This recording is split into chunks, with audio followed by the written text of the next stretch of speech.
Hey everyone, welcome to another deep dive. Today we're going to be looking at some pretty intense stuff, actually. Yeah, this one's a bit of a doozy. So we've got these notes right from this person online we've talked about before, 91722 Blast. Right. And it's all about their personal experiences with loss and grief. Heavy stuff. Yeah, really heavy. And we're going to try to connect those experiences to some recent research on depression. Exactly.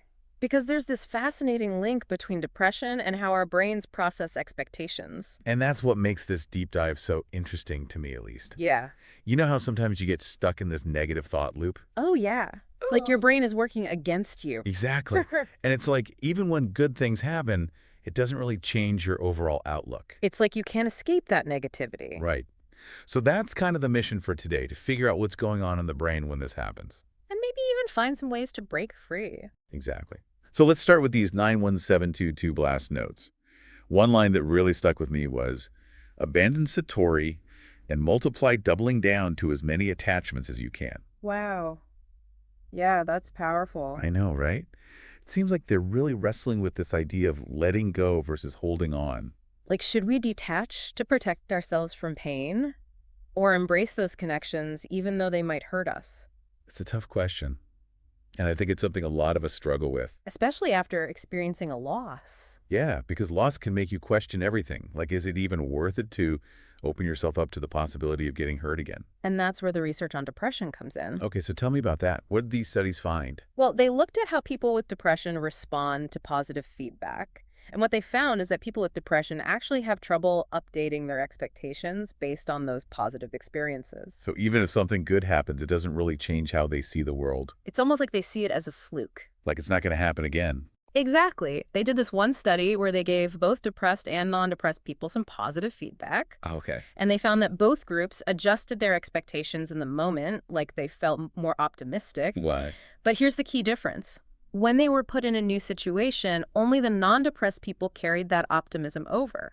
So for people with depression, one good experience doesn't necessarily translate into a more positive outlook overall. Right. It's like their brains are stuck in this negative pattern, and even good news can't break them out of it. Wow.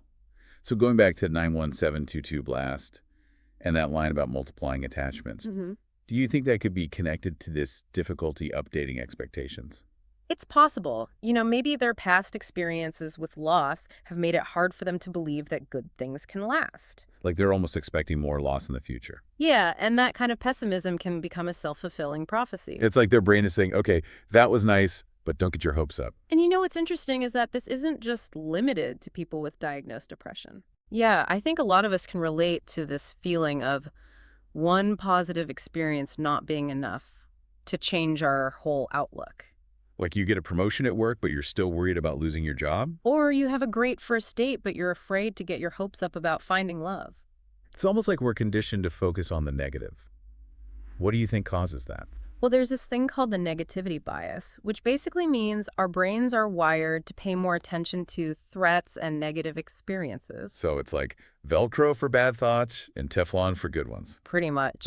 And that negativity bias, combined with the challenges of depression, can make it really hard to break free from those negative thought patterns. It sounds pretty bleak, but I'm assuming there's hope. Oh, there's definitely hope. There's a lot of research out there on ways to retrain our brains and shift our thinking. Okay, good. Because I was starting to get a little depressed myself. So we've been talking about how our brains can get kind of stuck in these negative feedback loops, especially when we're dealing with depression, like you were saying. But what's so fascinating to me is all this research on mindfulness, and meditation and even psychedelic experiences Yeah. that show that maybe there are ways to like totally shift our perception, Right. like experience the world in a completely new way. Right. Yeah. And one concept that comes up a lot in this research is this idea of non-self. Non-self. Yeah, it's a core idea in Buddhist philosophy, and it basically challenges this idea that we have like a fixed, permanent self. Okay, so I'm intrigued, but also a little confused. Like, what does non-self even mean? Well, think about it this way. Have you ever heard of the Ship of Theseus thought experiment? I think so. It's like if Yeah. you replace all the parts of a ship, is it still the same ship or something like that? Exactly. So imagine you have the ship and you gradually replace every single